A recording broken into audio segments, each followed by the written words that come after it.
Good morning everyone. अभी तक हमने न्यूटन्स लॉ ऑफ मोशन के 5-6 वीडियो आप लोग को पढ़ा चुके हैं। आज हम आप इसमें हमने फोर्स भी ऑलरेडी हम डिराइव करके आपको बता दें, न्यूटन सेकेंड लॉ। लेकिन आज फोर्स को हम सेपरेटली एक फोर्स का एक वीडियो बना रहे हैं। फोर्स का इंट्रोडक्शन से लेके टाइप वगैरह सारा हम डिस्कस करेंगे। फोर्स क्या चीज़ होता है, आप जो जिस स्टैंडर्ड में पढ़ रहे हैं 11th स्टैंडर्ड के बेस पे फोर्स को कैसे हम डिफाइन करें, उसको कैसे समझे। देखिए, फोर्स तो आप लोग 8th 9th 7th क्लास से ही पढ़ रहे हैं फोर्स क्या चीज़ है। लेकिन अभी 11th के स्टैंडर्ड में आप फोर्स को किस तरह से डिफाइन करेंगे वो और उसको हम कैसे समझेंगे, उसका यूनिट कैसे समझेंगे, डायमेंशन कैसे समझेंगे, उसका सिंबल कैसे होता है, मैथमेटिकल फॉर्म क्या होता है, वो कैसे डिराइव हुआ है, टाइप क्या होता है फोर्स का, वो सब आज हम डिस्कस करने जा रहे हैं। ठीक है, तो आज हम क्या पढ़ रहे हैं, फोर्स। फोर्स को देखिए हम अभी डिफाइन कैसे कर रहे हैं। Force is any physical interaction that when unopposed changes या tends to change the state of motion या shape on a object. Force is any physical interaction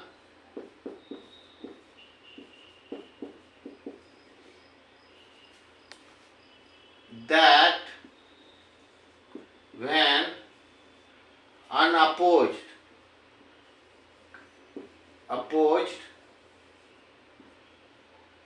changes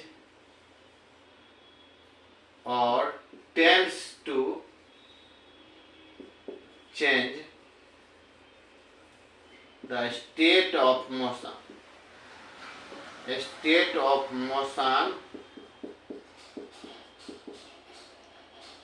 और शेप ऑफ ऑब्जेक्ट। देखिए, फोर्स का definition हम आपको अभी 11th standard में क्या हम बता रहे हैं। Force is any physical interaction that when unopposed changes या tends to change the state of motion और शेप ऑफ एनी ऑब्जेक्ट। देखिए, यहाँ अनअपोज्ड का मतलब है, देखिए फोर्स अब तो फोर्स कब डिफाइन होगा, जब कोई चेंजिंग होगा या चेंज होने का टेंड होने वाला होगा। मोशन में कोई चेंज होने वाला है या चेंज हो गया है, चेंज का कोर्स होने वाला है, तो स्टेट ऑफ मोशन या shape of any object change हो गया।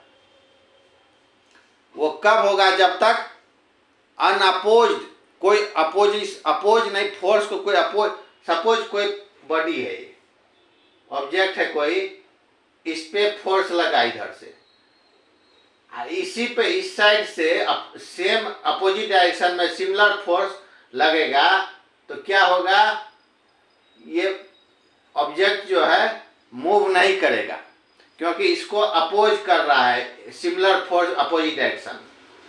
इस केस में क्या होगा, फोर्स कुछ भी चेंज नहीं करेगा, तो यहाँ फोर्स क्या होगा, जीरो हो जाएगा।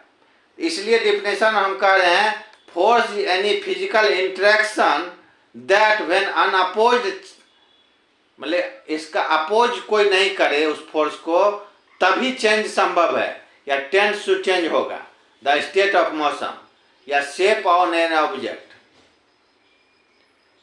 यहाँ क्या होगा, फोर्स लग रहा है इधर, सिमिलर फोर्स अपोजिट डायरेक्शन में इधर से लग रहा, तो क्या होगा, इसके स्टेट में कोई चेंज नहीं आएगा, मोशन कुछ नहीं चेंज होगा, या इसका इस ऑब्जेक्ट का कोई शेप भी चेंज नहीं होगा जब अपोजिट डायरेक्शन कोई सिमिलर फोर्स लगेगा। तो इसलिए हम डिफिनेशन में करें, force is any physical interaction that when unopposed change to tends to change या द स्टेट ऑफ मोशन, ठीक है, या शेप ऑन एन ऑब्जेक्ट। यही डिफिनेशन आपको डिटेल में बता दिए।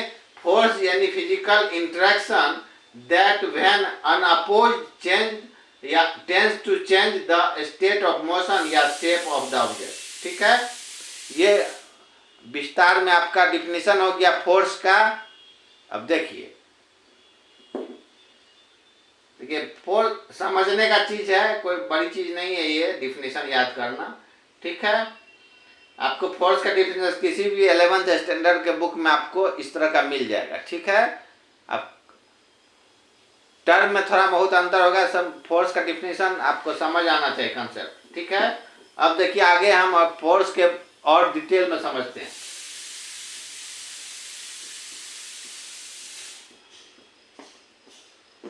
देखिए फोर्स जो है एक वेक्टर क्वांटिटी है।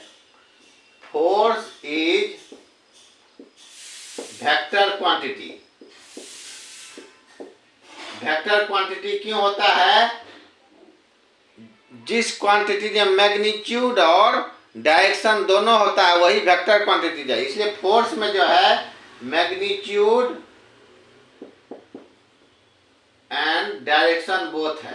ठीक है, इसलिए ये फोर्स जो है वेक्टर क्वांटिटी है। इसलिए फोर्स पे हम देखते हैं एरो देते हैं। ठीक है, फोर्स आपका वेक्टर क्वांटिटी है क्योंकि उसमें मैग्नीट्यूड एंड डायरेक्शन दोनों है। ठीक है, अब देखिए अब यूनिट जानते हैं। यूनिट ऑफ फोर्स क्या होता है? फोर्स का यूनिट जो होता है एसआई यूनिट जो होता है, एसआई यूनिट हम आपको यूनिट में पढ़ाए हुए क्या चीज होता है, इंटरनेशनल सिस्टम ऑफ यूनिट होता है। फोर्स का यूनिट हम न्यूटन कहते हैं। न्यूटन के नाम पर फोर्स का यूनिट न्यूटन रखा गया, इसको कैपिटल एन से डिनोट करते हैं। ठीक है, एसआई यूनिट ऑफ फोर्स क्या हो गया आपका? न्यूटन। अब देखिए यहाँ पे वही डायमेंशन भी समझते हैं फोर्स का। डायमेंशन देखिए डायमेंशन कैसे निकालते हैं आपको भी हम बताए हुए हैं। देखिए फोर्स का डिफिनेशन क्या होता है? एम ए होता है, एम का हो गया डायमेंशन, मास का एम, एक्सीलरेशन का L T minus two. Dimension force क्या हो गया? M L T minus two. ठीक है, डायमेंशन ऑफ फोर्स हो गया M L T minus one. Symbol जो होता है फोर्स का सिंबल कैपिटल एफ से डिनोट करते हैं। ठीक है, उसको वेक्टर से डिनोट करते हैं, एरो देते हैं। ठीक है, फोर्स का बेसिक कंसेप्ट यही था। अब हम समझते हैं types of force.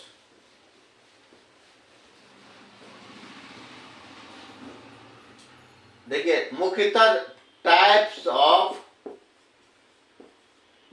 Force. Force मुख्यतः दो तरह से होते हैं, एक होता है कॉन्टैक्ट फोर्स, दूसरा होता है नॉन कॉन्टैक्ट फोर्स। पहला कॉन्टैक्ट फोर्स,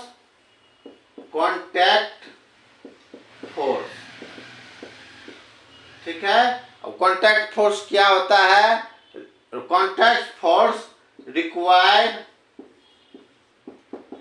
फिजिकल कॉन्टैक्ट, ठीक है।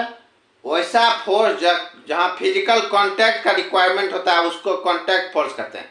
देखिए उसमें कौन कौन फोर्स होता है, जैसे देखिए अप्लाइड फोर्स,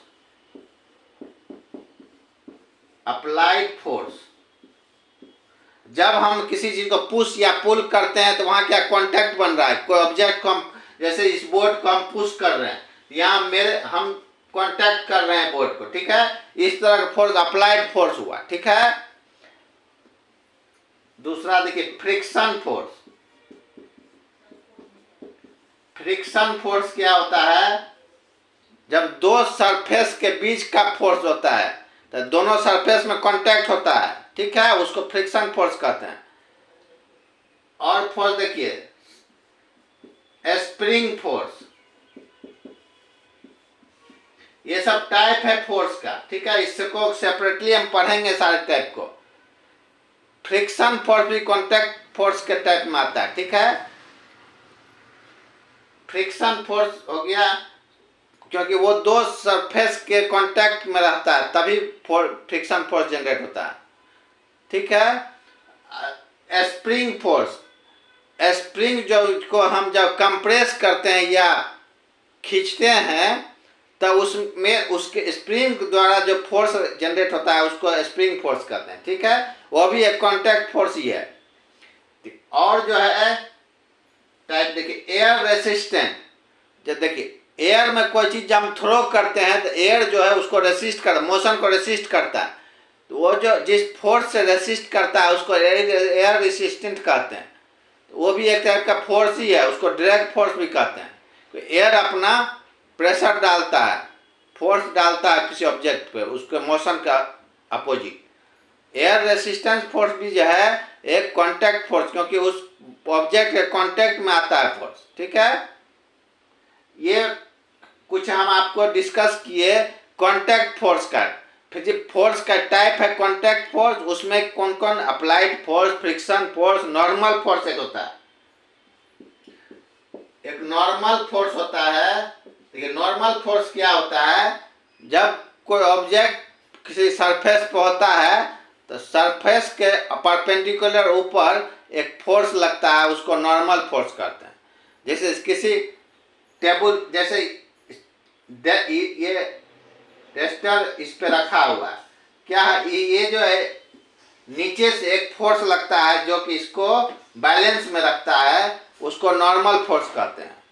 एक फोर्स तो नीचे लग रहा है इसके वेट के चलते, मास के चलते, और उसके अपोजिट डायरेक्शन में एक नॉर्मल फोर्स लग रहा है, उसको नॉर्मल फोर्स कहते हैं। जैसे किसी टेबल पर किताब रखा हुआ बैलेंस में, तो किताब टेबल जो है एक फोर्स लगा रहा है नीचे से ऊपर की तरफ, उसको नॉर्मल फोर्स कहते हैं, ठीक है। ये कुछ वहाँ भी कांटेक्ट बन रहा है बुक और टेबल के बीच में, ये कुछ आपको हम कांटेक्ट फोर्स का डिस्कशन किए, ठीक है। एक तो हो गया कांटेक्ट फोर्स, और दूसरा टाइप तो था आपका नॉन कांटेक्ट फोर्स।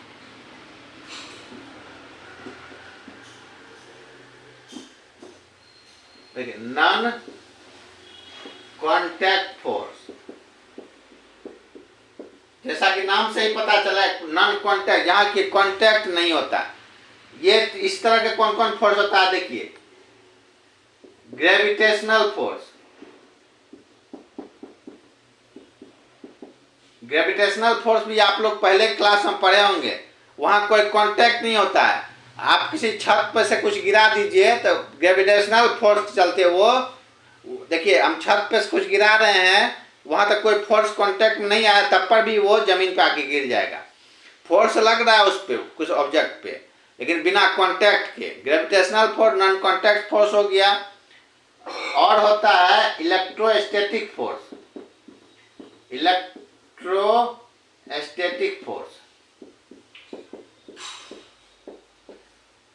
जब किसी वायर में, केबल में करंट मूव करता है तो वो जो है देखिएगा एक फोर्स जनरेट करता है अपने चारों ओर, उसको इलेक्ट्रोस्टैटिक फोर्स कहते हैं, ठीक है।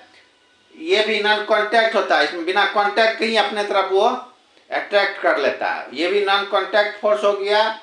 एक और रहता है magnetic force. Magnetic force, force magnet जो होता है वो भी एक फोर्स लगाता है, ठीक है, बिना कांटेक्ट के। ये कुछ आपको हम डिस्कस किए टाइप फोर्स का, ठीक है। ये कुछ फोर्स का टाइप हो गया। कांटेक्ट फोर्स और नॉन कांटेक्ट फोर्स के अंदर कौन कौन फोर्स होते हैं ये बताया हम। इन सारे फोर्स के बारे में वन बाय वन पढ़ेंगे, ठीक है। उसका कुछ डेरिवेशन भी निकालेंगे, ठीक है, सेपरेटली। Thank you.